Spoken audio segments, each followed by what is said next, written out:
66 million years ago, the Earth was witnessing the final days of the Mesozoic era, specifically the end of the late Cretaceous period.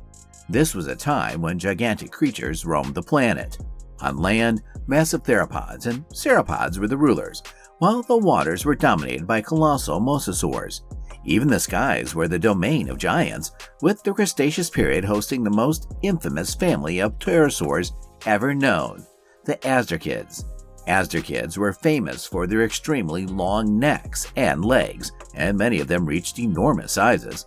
The most well-known and feared member of this family was Quetzalcoatlus, a gigantic pterosaur that soared over North America and was named after the feathered serpent god of the Aztecs.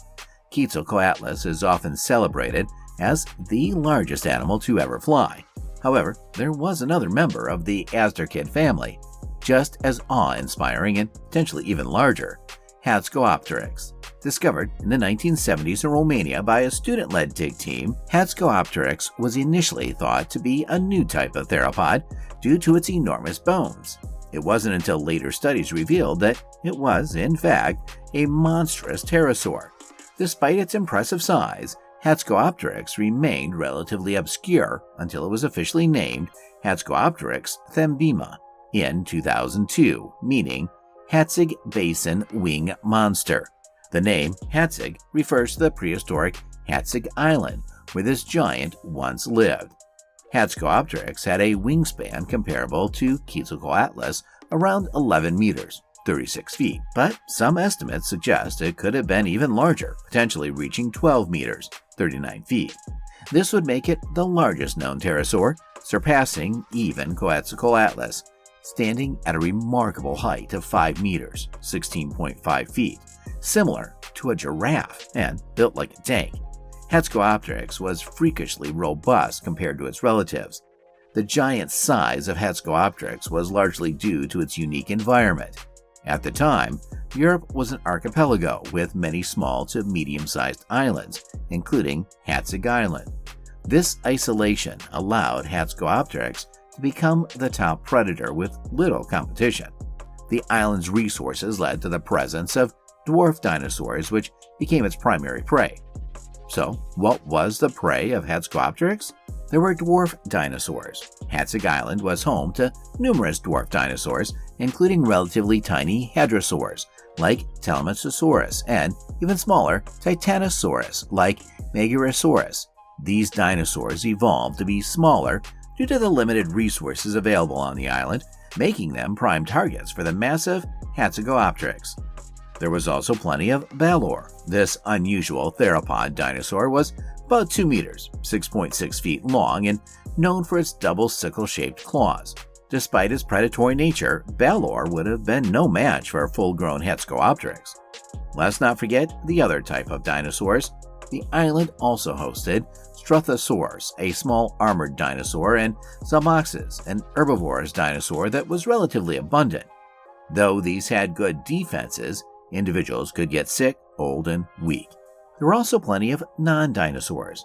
Hatzegopteryx likely preyed on other animals as well, such as small reptiles, amphibians, and mammals that inhabited the island. Now, let's talk about hunting behavior. There's ongoing debate among paleontologists about whether Hatzegopteryx hunted in packs or as a solitary predator. While there is no direct evidence to suggest pack hunting, the behavior cannot be entirely ruled out. Here are the considerations. Solitary hunting is going to clearly happen at some point. Given its enormous size and the relatively small size of its prey, it is plausible that Hatzegopteryx hunted alone. Its massive skull, powerful bite, and robust build would have allowed it to overpower most animals it encountered without the need for assistance. However, pack hunting was still possible. If Hatzegopteryx did hunt in groups, it could have coordinated attacks on larger or more challenging prey, similar to modern-day birds of prey like eagles. Pack hunting could have provided an advantage in taking down larger dwarf dinosaurs or competing with other predators. But what about killing techniques? Hatzegopteryx likely used its giant skull and powerful beak as its primary weapons. It is believed to have killed larger prey by stabbing or bludgeoning them to death. Its robust neck and jaw muscles would have provided the strength needed to deliver fatal blows. For smaller prey, it might have used its beak to catch and crush them swiftly. Despite its enormous size, Hatzegopteryx was capable of flight. Its wings were fully developed and similar in structure to those of other pterosaurs, indicating that it was not flightless. However, recent studies suggest that while it could fly, it might not have been able to travel long distances and instead used its flying abilities to move around the island efficiently. Hatzegopteryx ruled Hatzeg Island, a subtropical paradise with a rich diversity of life, including dwarf dinosaurs like Balor, Megasaurus, and Telematosaurus, as well as various other animals. Unfortunately, the reign of this incredible pterosaur was cut short by the asteroid impact that ended the Cretaceous period, leading to the extinction of both non-avian dinosaurs and pterosaurs. If you enjoyed this deep dive into the world of Hatzegopteryx and want to learn more about other prehistoric giants, check out our video on the short-faced bear. Thanks for watching Primalia, and don't forget to like and subscribe for more fascinating journeys into the ancient past.